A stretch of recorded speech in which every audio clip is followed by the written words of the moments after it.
Dustin Tibbetts with Passport to Wall Street, and today we're talking about food companies and really some of the biggest companies that actually handle most of the food that's out there. So we're going to go over them, give you some stock suggestions, and kind of let you know a little bit about these companies. Now, the food companies fall into a category called consumer staples. And consumer staples are basically products that people will buy regardless of the economic cycle, wherever we're at in the economic cycle, regardless of how the economy is doing. Basically, they're going to buy stuff. They're going to buy ice cream, they're going to buy Pepsi, they're going to buy Coke, they're going to buy cereal, they're going to buy all these things, whether the economy is doing well or doing really poorly.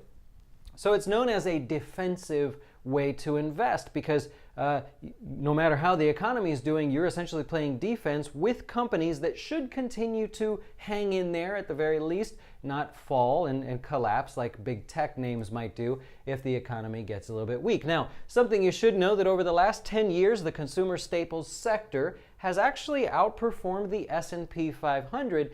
And if you go back to 1957, the consumer staples sector has actually beat every other sector besides one.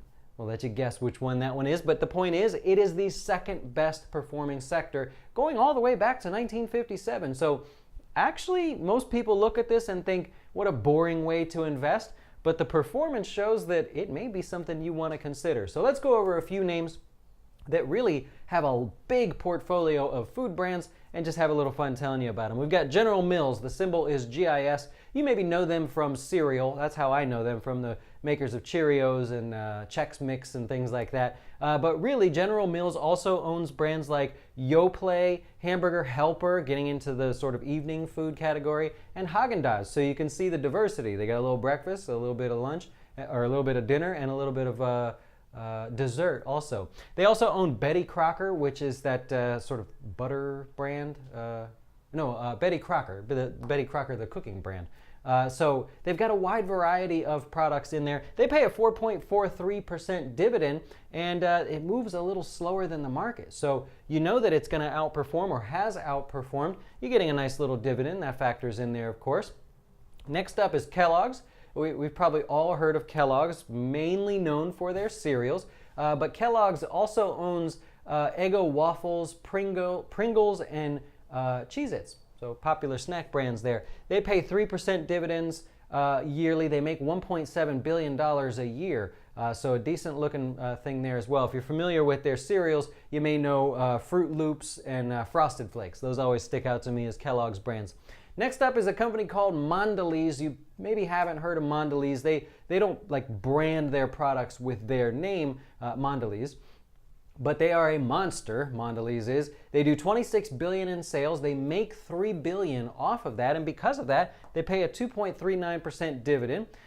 They own names like Oreo, the cookie company, Trident, and then what's the other one? The candy, Sour Patch Kids. Mondelez does. So nice diversity there. They're in the food category, and so that's one that most people don't tend to recognize as well. Now the following two, of course, you'll recognize. We've got Coca-Cola, right? So huge company here, pays 3.39% in a dividend.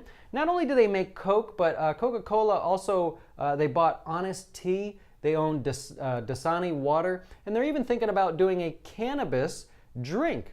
So focused on that pot sector, if you're interested in that. Coca-Cola is said to be exploring the idea of a cannabis-related drink, so maybe expanding on their sales there. They've really tried hard to expand and be known for more than just their Coca-Cola products, and they've been doing that by really just buying up other companies. Next, you got Pepsi. That's our last one of the day. They make $64 billion a year. In sales. They make $7.8 billion. It's a slow-moving stock, so if you're looking for that fast, crazy-moving stock, none of these are really going to be in that category. But they pay 3.32% in dividends. They also own Quaker Oatmeal, Cheetos, and then the juice company, Tropicana, juice.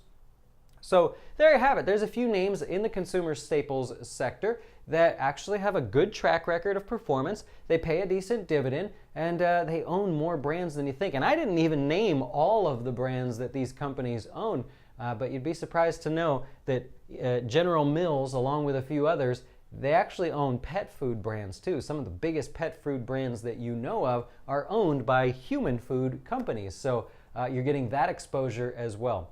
Well, I hope this helps you. I hope you make a profit, and we'll talk to you soon.